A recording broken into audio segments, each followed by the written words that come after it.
Hello students, this is Divya Bhardwaj again with fourth part of your history chapter Rise of Nationalism in Europe. तो बच्चों आज हम पढ़ेंगे as of revolution. क्या था as of revolution? Europe में 1830 से लेके 1848 तक का जो बीच का पीरियड था उस सारे पीरियड को बोलते हैं एज ऑफ रिवॉल्यूशन। क्यों बोलते हैं? क्योंकि इस पीरियड में रिवॉल्यूशंस कॉन्टिन्यूअसली एक के बाद एक होते चले गए। हुआ क्या कि पीछे हमने पढ़ा जो कंजर्वेटिव रिजीम था, जो लोग कंजर्वेटिव थे वो अपनी पावर को कंसोलिडेट कर रहे थे, इकट्ठा कर रहे थे, ठीक है। लेकिन जो लिबरल्स थे, जो नेशनलिस्ट थे, वो ऐसा होने देना नहीं चाह रहे थे, क्योंकि वो लोग पूरी तरीके से ये चाहते थे कि नेशन स्टेट की फॉर्मेशन हो, और इस वजह से उन्होंने लगातार एक के बाद एक रिवॉल्यूशंस करने चालू रखे, ठीक है। बहुत सारे रीजन्स थे, यूरोप के बहुत सारे रीजन्स थे, जैसे कि Italian German states, Ottoman Empire, ठीक है, प्रशियन स्टेट्स, जहां पे रिवॉल्यूशंस वन बाय वन होते रहे। ऐसा ही एक रिवॉल्यूशन के बारे में बात करते हैं जो कि जुलाई में हुआ। जुलाई 1830 में फ्रांस में हुआ। इस रिवॉल्यूशन को बोला जाता है जुलाई रिवॉल्यूशन। क्या था जुलाई रिवॉल्यूशन? आपको याद होगा कि ट्रीटी ऑफ वियना में जो सबसे पहला काम किया था प्रैब कंट्रीज ने, वो क्या किया था कि बर्बन डायनेस्टी, जो कि फ्रेंच रिवॉल्यूशन के टाइम पे खत्म हो चुकी थी फ्रांस से, उसको रिस्टोर कर दिया था, वापस पावर में ले आए थे। लेकिन 1830 के जुलाई रिवॉल्यूशन में इस बर्बन डायनेस्टी को फिर से हटा दिया गया। ये बहुत इंपॉर्टेंट पॉइंट है, ये बहुत इंपॉर्टेंट टॉपिक है, एग्जाम में आता है ये 1 मार्क के लिए, ठीक है। अब हम फिर से ड्यूक मेटरनिक की बात करें। Duke Metternich was Austrian chancellor और बहुत ही बड़बोले टाइप के थे। तो उन्होंने बोला, एक बार उन्होंने बोला था कि when France sneezes, the rest of the Europe catches the cold। क्या मतलब है इसका? कि फ्रांस में अगर कुछ भी पॉलिटिकल एक्टिविटी होती है तो उसका असर पूरे यूरोप पर पड़ता है, और ऐसा ही हुआ। ऐसा ही हुआ in the form of Greek war of independence. आपको पता है ग्रीस एक यूरोपियन कंट्री है, तो ग्रीस जो है 15th सेंचुरी से ओटोमन एम्पायर के अंडर में था। ओटोमन एम्पायर एक मुस्लिम एम्पायर थी, बहुत बड़ी एम्पायर थी उस समय की। तो ग्रीस जो था वो ओटोमन एम्पायर के अंडर में था 15th सेंचुरी से। लेकिन आप सबको पता है कि अगर किसी के ऊपर, किसी भी किंगडम के ऊपर, किसी भी रीजन के ऊपर, किसी भी एरिया के ऊपर कोई दूसरा रूल करता है तो हर कोई इंडिपेंडेंस चाहता है। यही ग्रीस में हुआ। ग्रीस के लोग इंडिपेंडेंस चाहते थे। जब उन्होंने देखा कि फ्रांस में रिवॉल्यूशन हुआ और वहां से मोनार्की को खत्म कर दिया गया, तो उन्होंने भी अपनी इंडिपेंडेंस के लिए लड़ाई लड़नी शुरू कर दी। और इस लड़ाई में उनका साथ किसने दिया? इस लड़ाई में उनका साथ उन ग्रीस के रहने वाले लोगों ने दिया जो कि उस समय में वहां रहते ही भी नहीं थे, कहीं और रहते थे। मतलब ग्रीक ओरिजिन के लोग जो दूसरी जगहों पर रहते थे, उन्होंने इस रिवॉल्यूशन में उनका साथ दिया। उसके अलावा कुछ लोग ऐसे थे जो ग्रीक कल्चर को, ग्रीक माइथोलॉजी को बहुत ज्यादा प्रेज करते थे। उन्होंने भी इस रिवॉल्यूशन में ग्रीस का साथ दिया। और after a long period of revolution, finally Greece became independent from the Ottoman Empire। खाली ग्रीस के रहने वाले ही लोग नहीं थे जिन्होंने इस वॉर में ग्रीस का साथ दिया।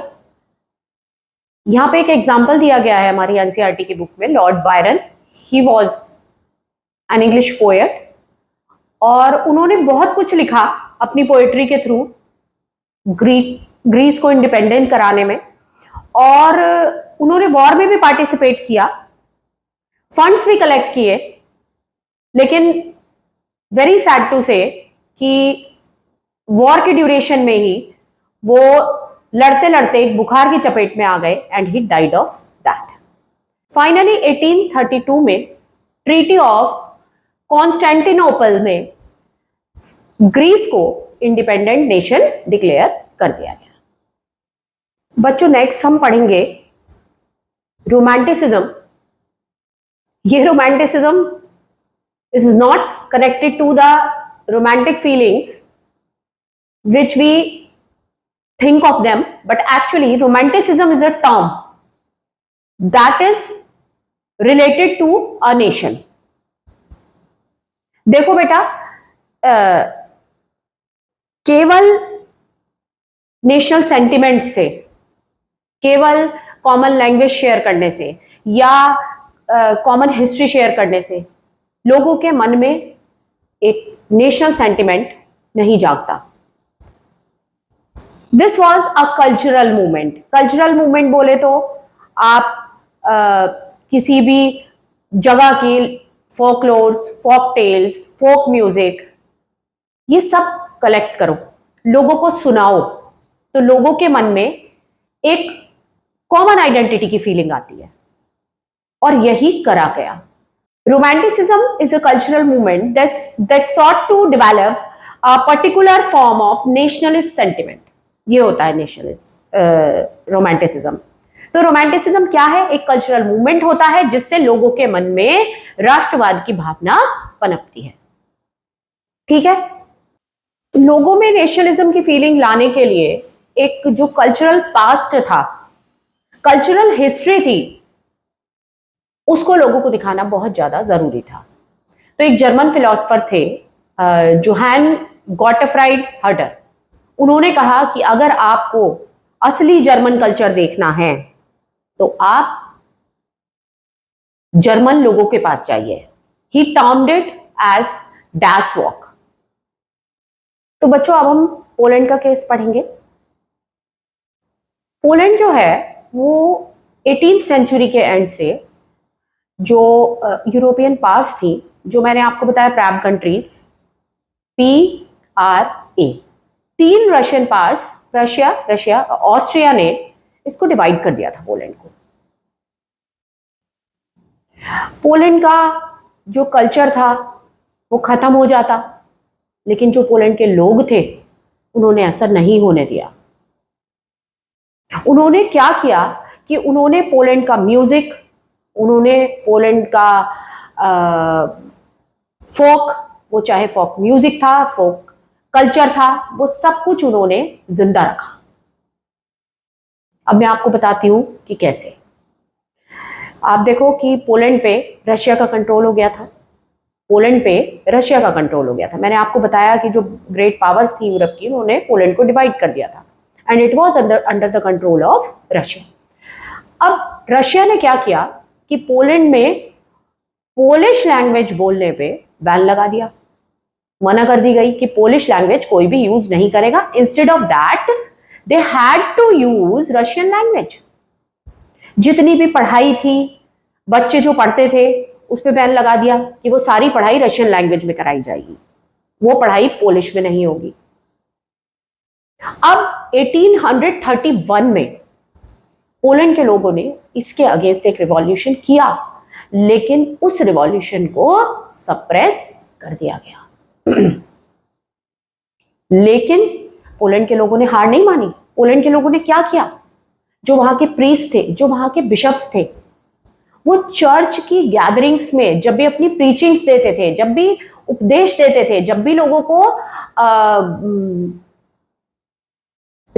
को कुछ समझाया करते थे, तो वो हमेशा पोलिश लैंग्वेज में होता था। रशियंस इस बात को बिल्कुल भी पसंद नहीं करते थे, लेकिन पोलिश लोगों ने, जो वहां के चर्च के लोग थे, उन्होंने पोलिश लैंग्वेज का यूज जारी रखा, उसको डिसकंटिन्यू नहीं होने दिया। बाद में बहुत सारे जो चर्च के क्लर्जी लोग थे, पोलैंड के चर्च के जो लोग थे, उनको एग्जाइल में भी भेजा गया। उनको बहुत सारे लोगों को डेथ सेंटेंस भी सुनाया गया। लेकिन फाइनली जो पोलिश लैंग्वेज थी उसको पोलैंड के लोगों ने बचा लिया थ्रू द रोमांटिसिज्म। तो this was a great example कि कल्चर के थ्रू या लैंग्वेज के थ्रू या फॉक्स के थ्रू हम अपनी कल्चरल हेरिटेज को जिंदा रख सकते हैं और नेशनल सेंटिमेंट्स को बढ़ा सकते हैं। अब हम आगे पढ़ेंगे hunger, hardship and popular revolt. आप समझ ही गए होंगे टॉपिक किस बारे में है। स्टूडेंट्स, 1830s का जो पीरियड था वो पूरे यूरोप में बहुत ही ट्रॉमेटिक पीरियड था। परेशानियां लोगों की बढ़ रही थी। सबसे पहली चीज, पूरे यूरोप में, all over the Europe, the population was increasing very rapidly. बहुत तेजी से पॉपुलेशन बढ़ रही थी। अब जब पॉपुलेशन बढ़ेगी तो this is very simple, this is a fact कि पॉपुलेशन बढ़ेगी तो एम्प्लॉयमेंट हमेशा कम हो जाएगा, यानी कि number of unemployed people was increasing. जितने लोग जॉब ढूंढने वाले थे, जॉब्स उससे आधी ही थी। उसके अलावा बहुत सारे लोग गांव से आके सेटल हो रहे थे। कहां पे? शहरों में। लेकिन शहरों में उनके पास रहने की जगह नहीं थी, तो वो बेचारे जाकर स्लम्स में रहते थे, उन स्लम्स में जो कि पहले से ही बहुत भीड़ भाड़ वाले थे। उसके अलावा एक और प्रॉब्लम थी, जो छोटे छोटे प्रोड्यूसर्स थे, जो कुछ चीजें प्रोड्यूस करते थे, आर्टिस्ट थे, उनके सामने क्या परेशानी थी? उनके सामने परेशानी ये थी कि उनके सामने बहुत बड़ा कंपटीशन दे रहा था इंग्लैंड। इंग्लैंड में इंडस्ट्रियलाइजेशन हो चुका था, मशीन्स वहां पे काम करती थी, तो मशीन से बनने वाली जो बहुत ही चीप चीजें थी वो पूरे यूरोप में भरी पड़ी थी। और जो बाकी के लोग जो कि छोटी छोटी चीजें अपने यहां पर प्रोड्यूस कर रहे थे, उनका सामान खरीदने वाला कोई था ही नहीं। उनको बहुत ही ज्यादा स्टिफ कंपटीशन मिल रहा था from the cheap machine goods produced by England. England में बने हुए जो मशीन गुड्स थे उनसे बहुत तगड़ा कंपटीशन उनको मिल रहा था। और इसके अलावा जो ब्रेड के प्राइसेस थे वो बहुत ज्यादा बढ़ गए थे, क्योंकि प्रोडक्शन जो थी वो इतनी नहीं हो पा रही थी कि पूरी पॉपुलेशन को, इंक्रीजिंग पॉपुलेशन को फीड किया जा सके। ऐसा ही एक रिवॉल्यूशन हुआ फ्रांस में 1848 में। वही दो problem, unemployment and due to increasing population lack of food grain, खाने की कमी और अनएम्प्लॉयमेंट। ये दो इतने डेंजरस रीजंस होते हैं। और यही फ्रांस में हुआ कि फ्रांस की जनता सड़कों पे उतर आई, बैरिकेड्स को तोड़ दिया, और जो उस समय वहां पे रूलर था लुई फिलिप, उसको भागना पड़ा वहां से। और इसके बाद फ्रांस में क्या हुआ? National assembly was declared as republic. जितने भी मेल्स थे 21 ईयर्स से ज्यादा के, उन सबको वोटिंग राइट मिला। और उसके अलावा कुछ इंस्टीट्यूशन सेटअप किए गए जिससे कि फ्रांस में जो अनएम्प्लॉयमेंट था उसको खत्म किया जा सके। अपार्ट फ्रॉम दिस हम एक केस पढ़ेंगे वीवर्स का। सिलेशिया एक जगह थी, वहां पर वीवर्स समझते हो ना आप, जो कपड़ा बुनने वाले होते हैं। तो वो वीवर्स जो हैं वो अपने कॉन्ट्रैक्टर से ऑर्डर लेते थे और उससे टेक्सटाइल का प्रोडक्शन करते थे।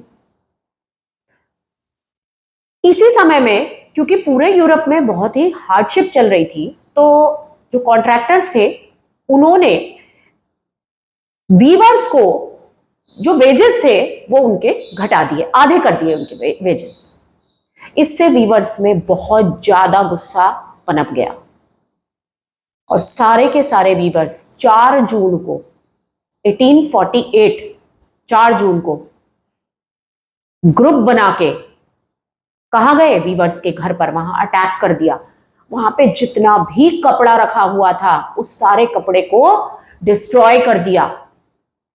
उसके अलावा उनके घरों की विंडोज तोड़ दी, उनके घरों के डोर्स तोड़ दिए, फर्नीचर तोड़ दिया, और वहां पर इतना उत्पात मचाया, इतना बवाल मचाया कि सारे के सारे कॉन्ट्रैक्टर्स को अपने घर छोड़ के भागना पड़ा। वो सब भाग गए, कुछ लोग देश ही छोड़ के भाग गए और कुछ लोग अड़ोस पड़ोस के गांव में चले गए, नेबरिंग विलेजेस में चले गए। लेकिन नेक्स्ट डे वो वापस आए और आर्मी को बुलाया और आर्मी ने शूट आउट किया, जिसमें कि 11 वीवर्स वर शॉट डेड। तो बच्चों ये हुआ सिलेशिया में, 11 वीवर्स को मार दिया गया, आर्मी ने 11 वीवर्स को मार दिया, और इस तरीके से पूरे यूरोप में ये आग के रूप में रिवॉल्यूशन फैल गया। अब जो मिडिल क्लास थे, जो कि एक एजुकेटेड क्लास था, उनको लगा कि अगर पुअर्स जो कि एजुकेटेड भी नहीं थे, जिनके पास मीन्स भी नहीं थे, अगर वो रिवॉल्यूशन कर सकते हैं तो हम क्यों नहीं। इस तरीके से पूरे यूरोप में धीरे धीरे धीरे धीरे रिवॉल्यूशंस स्टार्ट हो गए। लेकिन ऐसा नहीं हुआ कि इस रिवॉल्यूशन सारे सक्सेसफुल हुए। इन रिवॉल्यूशंस को सप्रेस कर दिया गया। Most of the revolutions were suppressed. इसका एक केस हमारी एनसीईआरटी में दिया हुआ है जर्मनी का, जिसमें आपका क्वेश्चन आता है व्हाट वाज फ्रैंकफर्ट पार्लियामेंट। तो अब हम पढ़ेंगे फ्रैंकफर्ट पार्लियामेंट के बारे में। स्टूडेंट्स, क्या था कि जैसा कि मैं आपको बार बार बता रही हूं कि अलग अलग लैंग्वेज बोलने वाले लोग अलग अलग यूरोपियन किंगडम्स में रहते थे। ऐसा नहीं था कि जर्मन बोलने वाले सारे लोग एक साथ रहते थे या इटालियन स्पीकिंग सारे लोग एक साथ रहते थे, ऐसा नहीं था। तो ज्यादातर जो इटालियन स्पीकिंग लोग थे वो लोम्बार्डे, वेनेशिया, सार्डिनिया, पिडमोंट, इस रीजन्स में रहते थे। इसी तरीके से जर्मन स्पीकिंग पीपल भी जो हैं वो यूरोप के अलग अलग किंगडम्स में रहते थे। लेकिन सबसे ज्यादा जो नंबर जर्मन बोलने वाले लोगों का था वो था प्रशिया में। प्रशिया एक ऐसा किंगडम था, प्रशियन एम्पायर एक ऐसा एम्पायर था जहां पे सबसे ज्यादा जर्मन स्पीकिंग लोग रहते थे। तो वहां के जो जर्मन स्पीकिंग लोग थे वो भी चाहते थे कि वो सब लोग यूनाइट हो जाएं और एक कंट्री बना दिया जाए जिसका नाम हो जर्मनी। इसके लिए उन्होंने एक पहला कदम उठाया। क्या कदम था वो? जो मिडिल क्लास जर्मन स्पीकिंग लोग थे उन लोगों ने अपनी एक ऑल नेशनल जर्मन असेंबली बनाई, जैसे कि फ्रांस में नेशनल असेंबली बनाई गई थी। आप सबको याद होगा, आपने फ्रेंच रिवॉल्यूशन पढ़ा था क्लास 9 में। तो इन्होंने अपनी असेंबली बनाई और ये सारे लोग इकट्ठे होके, कितने लोग? 831 लोग जो कि मिडिल क्लास थे और जर्मन स्पीकिंग थे। They move towards the Saint Paul church at Frankfurt. ये सारे के सारे लोग गए सेंट पॉल चर्च फ्रैंकफर्ट में। फ्रैंकफर्ट में वहां पे जाके इन्होंने क्या किया? इन्होंने अपनी पार्लियामेंट सेटअप करी, because they wanted a constitution. They wanted to frame a constitution. वो एक कॉन्स्टिट्यूशन बनाना चाहते थे और सेंट पॉल चर्च में जाके उन्होंने वो कॉन्स्टिट्यूशन बनाया। And according to that constitution they limited the power of the monarch. Prussia का जो राजा था, ध्यान से सुनना आप लोग, क्योंकि ये एनसीईआरटी में थोड़ा कंफ्यूजिंग तरीके से दिया हुआ है। जो प्रशिया का राजा था, फ्रेडरिक विल्हेम टू, उस समय में जो प्रशिया का राजा था, उसकी पावर्स को लिमिट करने के लिए दे फॉर्म्ड अ कॉन्स्टिट्यूशन। अब ये कॉन्स्टिट्यूशन उन्होंने राजा को दिखाया, उसके बारे में राजा को बताया और राजा से कहा कि अब आपकी पावर्स लिमिटेड हो गई हैं। लेकिन क्या ये पॉसिबल है? क्या कोई भी राजा ये चाहेगा कि उसकी पावर्स लिमिटेड हो? राजा ने इस कॉन्स्टिट्यूशन को डिस्कार्ड कर दिया और रशियन आर्मी और साथ में कुछ दूसरी किंगडम्स के राजाओं ने मिलकर इस रिवॉल्यूशन को दबा दिया, सप्रेस कर दिया। वही हुआ जिसका डर था। पूरे यूरोप में उस समय यही हो रहा था कि जितने भी रिवॉल्यूशंस किए जा रहे थे वो सब किसी ना किसी पॉइंट ऑफ टाइम पे सप्रेस किए जा रहे थे। अब यहां पे विमेन का रोल आता है। विमेन ने भी इस स्ट्रगल में काफी पार्टिसिपेट किया। विमेन का मुद्दा हमेशा एक ही रहा है हिस्ट्री में, जो मैं अपने स्टूडेंट्स को हमेशा पढ़ाती हूं, कि they wanted political rights and they wanted right to vote.